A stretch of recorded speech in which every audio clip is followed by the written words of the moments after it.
Assalamualaikum warahmatullahi wabarakatuh. Nama saya Dini Dwi Ayunika Saragi, NPM 1911079, kelas PAIA semester 5. Mata kuliah materi fikih MTS atau MA, dosen pengampu Nurwilda Safitri MPD.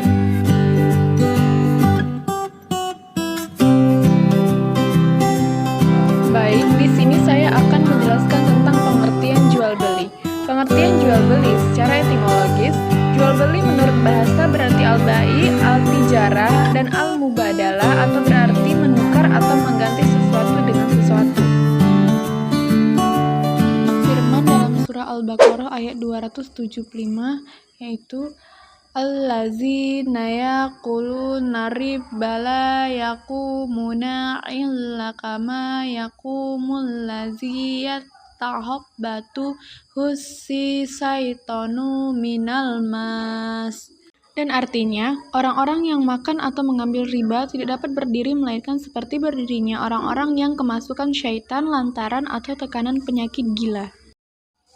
Rukun dan syarat jual beli dalam Islam. Rukun jual beli dalam Islam ada 4, yaitu akid atau subjek jual beli, yaitu penjual dan pembeli. Yang kedua maqud alaih atau objek jual beli, yaitu harga dan barang. Yang ketiga mahal al-aqdi atau zigat atau pernyataan jual beli, yaitu jual beli dan kubul. Yang keempat ma'udu al-aqdi atau tujuan jual beli, yakni untuk saling memenuhi kebutuhan antar manusia. Syarat jual beli dalam Islam yaitu yang pertama, kedua belah pihak melakukan jual beli dengan ridho dan sukarela tanpa ada paksaan. Yang kedua, penjual dan pembeli adalah orang yang merdeka, dewasa, dan mengerti. Hukum-hukum jual beli, yang pertama mubah atau boleh, merupakan asal hukum jual beli. Yang kedua wajib, atau umpamanya wali menjual harta anak yatim apabila terpaksa, begitu juga jadi menjual harta muftis orang yang lebih banyak hartanya daripada utangnya. Yang ketiga, haram jual beli yang bersifat menipu. Yang keempat, sunnah, misalnya jual beli kepada sahabat atau famili yang dikasihi, dan kepada orang yang sangat membutuhkan barang itu. Pengertian kirot. Kirot secara bahasa berasal dari kata qord yang artinya potongan, sebab yang mempunyai harta memotong hartanya untuk si pekerja agar dia bisa bertindak dengan harta itu dan sepotong keuntungan. Dasar hukum kirot. Dasar hukum kebolehan kirot adalah ijma dan qiyas terhadap musokoh atau bagi hasil ladang, dengan kesamaan bahwa setiap pekerjaan yang menghasilkan sesuatu ada bayarannya walaupun tidak diketahui berapa besarnya, dan karena musokoh dan kirot, keahlian diperbolehkan karena keperluan di mana pemilik ladang tidak bisa mengurus ladang dengan baik sehingga pemilik ladang mempercayakan kepada orang lain untuk mengurusnya. Imam Al-Mawardi berdalil tentang keabsahan kirot dengan firman Allah Subhanahu wa ta'ala. A'udzubillahi minasyaitonirrajim.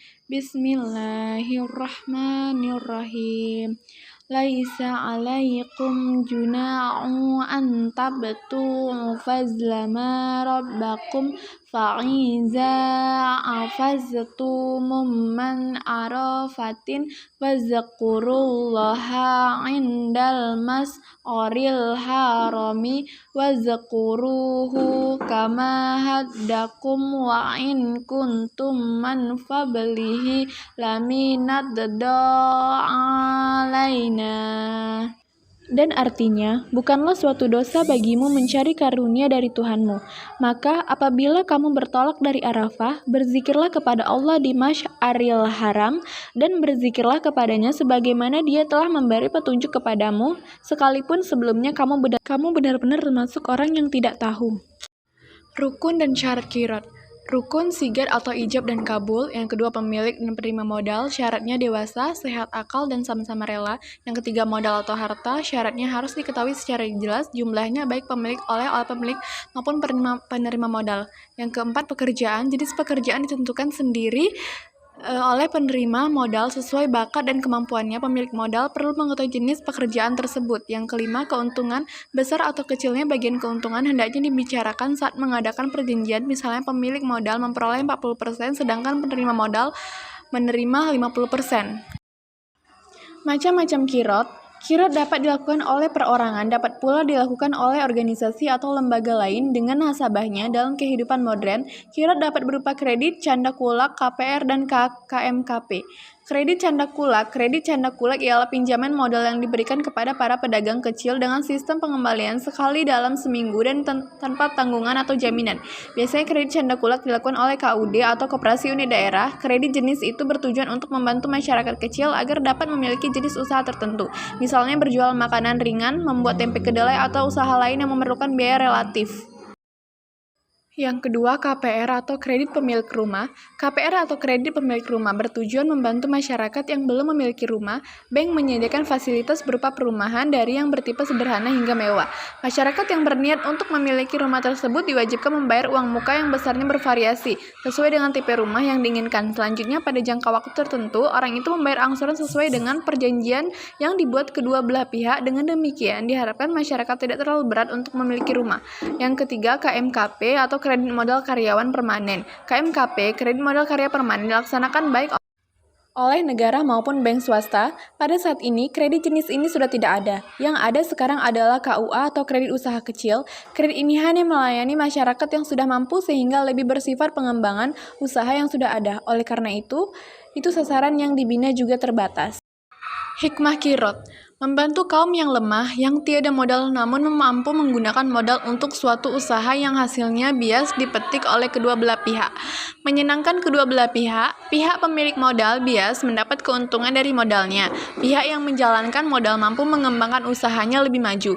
Menjunjung nilai tolong-menolong yang sangat dianjurkan oleh Islam. Mengurangi pengangguran karena dengan dibukanya usaha secara otomatis membutuhkan tenaga kerja yang cukup banyak.